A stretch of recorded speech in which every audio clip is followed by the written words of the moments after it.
Halo semuanya, perkenalkan nama saya Kayla Aziza dengan NIM 2022-60239. Di sini saya dan teman-teman saya akan menjelaskan chapter 7 tentang fraud, internal control, and cash.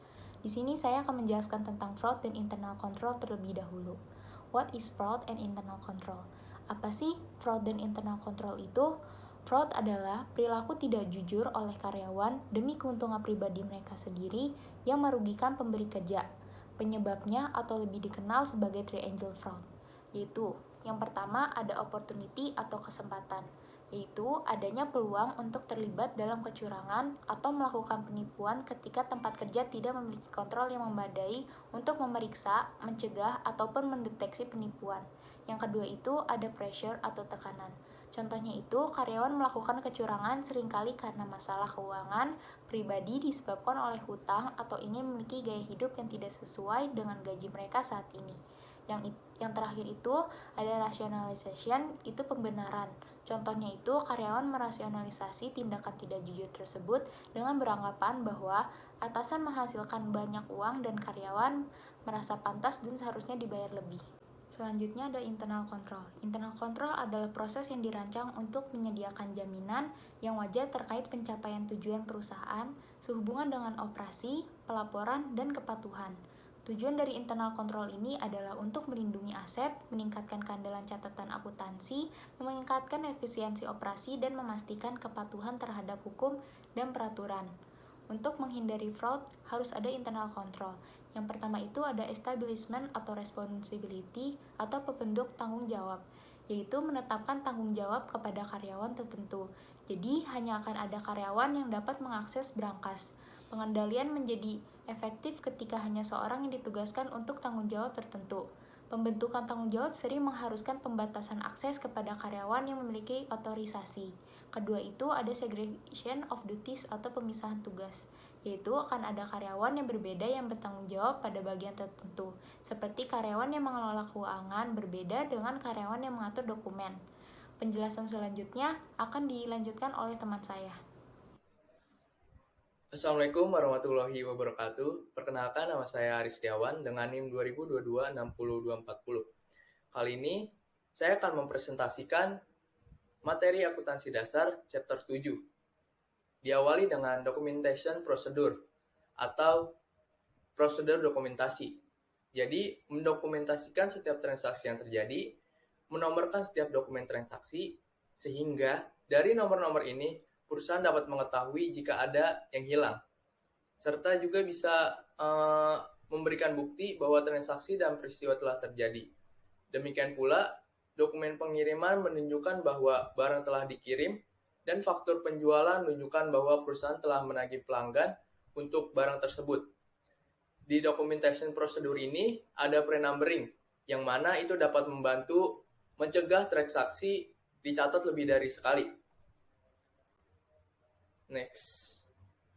Nah, selanjutnya ini ada kontrol fisik.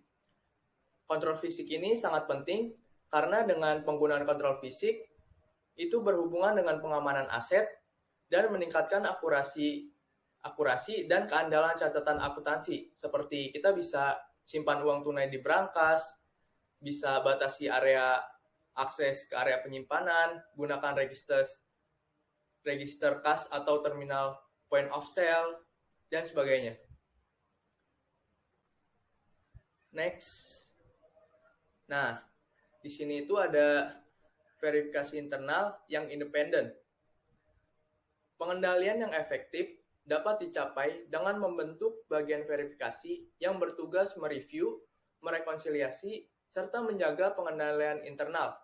Untuk itu, harus dilakukan dengan verifikasi secara periodik dan mendadak, atau bisa memverifikasi oleh petugas yang independen, menyampaikan saran kepada manajer untuk tindakan koreksi.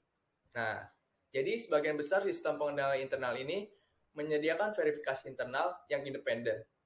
Prinsip ini melibatkan peninjauan data yang disajikan oleh karyawan untuk memanfaatkan maksimal dari verifikasi internal independen ini. Selanjutnya itu ada Human Research Control. Nah, di Human Risk Control ini ada apa aja sih? Nah, setiap perusahaan itu memiliki kebijakannya masing-masing. Nah, salah satunya itu perusahaan asuransi dengan hati-hati bisa menyaring semua individu. Yang kedua ada merotasi tugas karyawan dan mewajibkan karyawan untuk berlibur. Yang ketiga ada lakukan pemeriksaan latar belakang secara menyeluruh. Jadi di sini tuh perusahaan asuransi dengan hati-hati menyaring semua individu sebelum menambahkan mereka ke dalam suatu departemen. Atau juga dapat menolak pelamar yang berisiko serta yang lainnya. Jadi kedua ikatan karyawan tahu bahwa asuransi perusahaan akan dengan semangat menuntut semua orang yang melanggar hukum. Yang kedua itu ada tadi yang sudah saya jelaskan, merotasi tugas karyawan dan mewajibkan karyawan untuk berlibur. Nah, di langkah-langkah ini tuh mencegah karyawan dari mencoba mencuri karena mereka tidak akan dapat menyembunyikan secara permanen tindakan mereka yang tidak pantas. Banyak bank misalnya telah menemukan pencurian karyawan ketika karyawan sedang berlibur atau ditugaskan ke posisi baru. Yang ketiga itu tadi lakukan pemeriksaan latar belakang secara menyeluruh. Banyak yang percaya bahwa tindakan paling penting dan murah yang dapat diambil oleh bisnis itu adalah mengurangi pencurian dan penipuan karyawan adalah melakukan pemeriksaan latar belakang menyeluruh.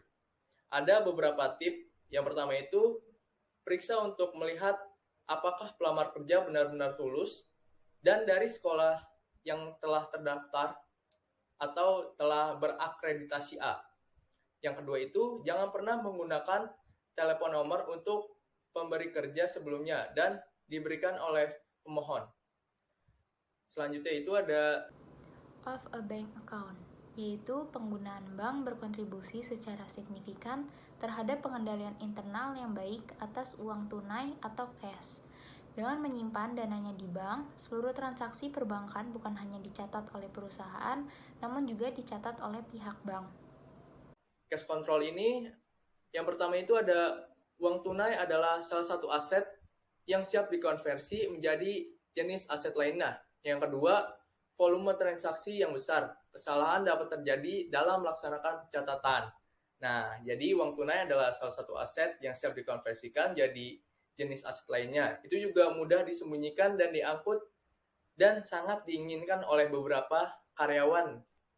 Nah, karena karakteristik ini, kas merupakan aset yang paling rentan terhadap aktivitas penipuan. Selain itu, karena volumenya yang besar, transaksi tunai, banyak kesalahan dapat terjadi dalam melaksanakan dan mencatatnya. Untuk mengamankan kas dan untuk memastikan keakuratan catatan akuntansi, pengendalian internal yang efektif lebih dari uang tunai sangat penting.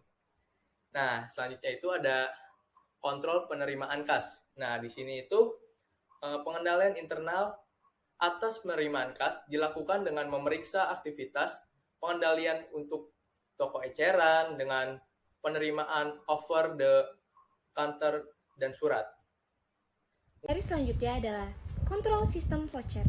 Sistem voucher adalah jaringan persetujuan oleh individu yang berwenang dan bertindak secara mandiri untuk memastikan bahwa pencairan melalui cek sudah benar. Sebagian besar perusahaan menengah ataupun perusahaan besar menggunakan sistem voucher sebagai bagian dari pengendalian internal atas pengeluaran kas perusahaan mereka. Materi selanjutnya adalah petty cash fund. Sebelumnya, apa itu petty cash? Petty cash adalah uang dengan jumlah kecil yang diambil dari uang kas besar. Petty cash fund atau kas kecil ini dibuat untuk menghindari fraud. Apa itu fraud? Fraud itu adalah tindakan kecurangan yang dilakukan satu individu ataupun beberapa individu untuk mendapatkan keuntungan sendiri. Petty cash tidak menggunakan uang bank atau brankas dan petty cash terpisah dari kas besar. Petty cash sendiri menggunakan imperse fund system atau saldo petty cash tetap sama dan tidak akan berubah walaupun ada isi ulang ataupun pengeluaran. 3 tahapan petty cash. Yang pertama adalah buat petty cash, yang kedua membuat pembayaran petty cash, dan yang ketiga isi ulang petty cash. Selanjutnya kita akan membahas mengenai control future of bank account. Sebelumnya, Control Features of Bank Account mencakup 3 poin. Poin pertama, penggunaan bank memberikan kontribusi yang signifikan terhadap pengendalian internal yang baik atas kas. Poin kedua, rekonsiliasi bank adalah proses membandingkan saldo bank dengan saldo perusahaan. Dan poin yang terakhir adalah perusahaan dapat memiliki beberapa rekening bank untuk memiliki lebih dari satu sumber pinjaman jangka pendek. Saya Raffi Pinanda dengan NIM 2022-60241 ingin melanjutkan penjelasan tentang making bank deposit. Nah, making bank deposit itu karyawan yang berwenang seperti kepala kasir harus melakukan setoran bank perusahaan. Lalu, setiap setoran harus direkomendasikan dengan slip setoran atau tiket. Nah, slip setoran itu dibuat rangkap dua, lalu bank menyimpan yang asli, dan deposan menyimpan duplikatnya. Lalu dicap mesin oleh bank untuk memastikan keasliannya. Lalu ada writing checks. Yang pertama, cek adalah perintah tertulis yang ditandatangani oleh deposan yang mengarahkan bank untuk membayar sejumlah uang tertentu kepada penerima yang ditunjuk. Yang kedua, cek adalah instrumen yang dapat dinegosiasikan, yang dapat ditransfer oleh satu pihak ke pihak lain melalui pengesahan. Di dalam cek terdapat 3 pihak, yaitu yang pertama, maker atau penarik yang mengeluarkan cek. Yang kedua, bank atau pembayar, yaitu tempat cek ditarik. Yang ketiga, payer atau penerima, yaitu pembayaran kepada siapa cek itu harus dibayar. Lalu ada elektronik bank. Banyak bank telah memiliki situs web tempat pelanggan dapat mengakses informasi rekening mereka. Nah, bank harus memastikan bahwa situs web ini aman dan mengharuskan pengguna untuk memiliki kata sandi yang kuat dan sering mengubah kata sandi, supaya tidak terjadi hal-hal yang tidak diinginkan. Saya Winona Divaniasan dengan NIM 2022-60242. Saya akan melanjutkan penjelasan tentang bank statement. Jadi setiap bulan perusahaan menerima laporan bank dari bank yang menunjukkan transaksi dan saldo banknya. Laporan bank disusun dari sudut pandang bank. Nah, cek yang tidak dibayar oleh bank karena dana di rekening bank tidak mencukupi disebut dengan not sufficient check.